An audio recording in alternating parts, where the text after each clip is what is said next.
Now let's talk about the rising debt profile in Nigeria, which has now recently risen to 44.51 trillion naira following Senate approval of $16 billion and 1 billion euros respectively.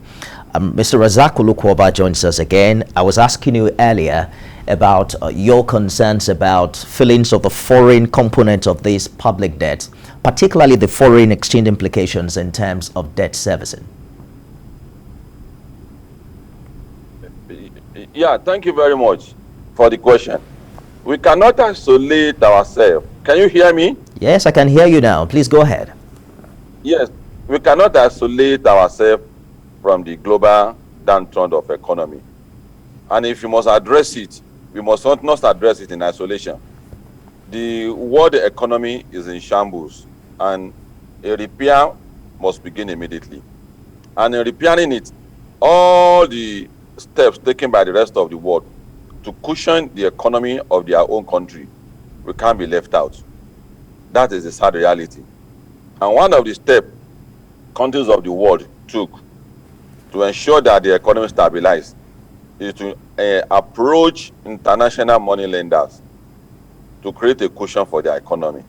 So the common blackmail that the country is into debt, we are borrowing, it doesn't hold water. And if we continue like that, we must create crisis for the government, because the government is an institution that presides over the fate of Nigerians, and they listen.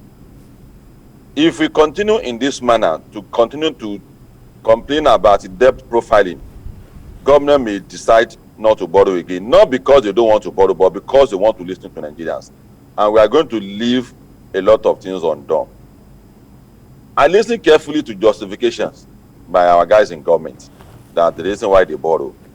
And there's a particular argument that holds water, which is about our institutions.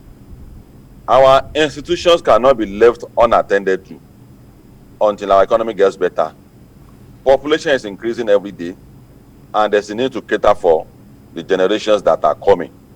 So if you must wait for us to get to our feet back economically before we put all the institutions in place, we may be facing a lot of crises. While the rest of the world will be going on a roller coaster, we'll be stagnant. That's one. Let me quickly get your, Mr. Olokoba, let me get your reaction to what other economists are saying. And of note here is a statement by the CBN governor in 2019, where he noted the need for caution in the nation's rising debt level. He actually did say that it could fast be approaching the pre-2005 Paris Club exit level. At what point do you foresee a debt trap, or perhaps a situation where the country is pushed to a fiscal cliff? The economic situation of the world will not warn you that a disaster is coming ahead. When he was saying that there's a stability in the global economy. But today, I am very sure you won't be saying the same thing again if you ask him the same question. And I also want to remind you again from what I've said earlier, that don't isolate Nigeria from the economic crisis in the world. If you attempt to do that, we may be left behind. When the rest of the world are bothered and are concerned and are taking certain steps, you cannot, on the strength of what the people are saying, say that you won't do what the rest of the world are doing. What you know to do, you see, this government, that's the biggest talent that they have. Only few of the people who are government officials are talking. There's a need for the voice of Nigeria. Look at what TVC is doing today. You could have used this medium for an advert and make your cool money. But you are educating Nigerians.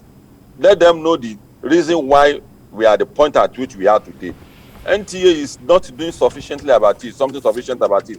So also, the Minister of Information, National Orientation Agency, before we get to the point where Nigeria will be getting confused that is the government doing the right thing, there's a need for a proper economic orientation about the situation we find ourselves today. There's no alternative to what we are doing at the moment. What we should look at is that those funds, are they going into private pockets the way it has happened in the past? In the past, it ended up in private pockets. And it's not Nigerian only that have this kind of challenge where people borrow money and ended up in private pocket. Before Cuba got to where it was today, Cuba also borrowed money. And when Fidel came on board, he said the money is not only payable, but it's also uncollectible. So back to Nigeria, what we spend the money for does it have a capacity of a repayment? And that's what we should be examining. So if you are examining that, I won't be bothered. But when you say that the rest of the world are crying that economy is this, is that, and we are saying that we should not borrow again.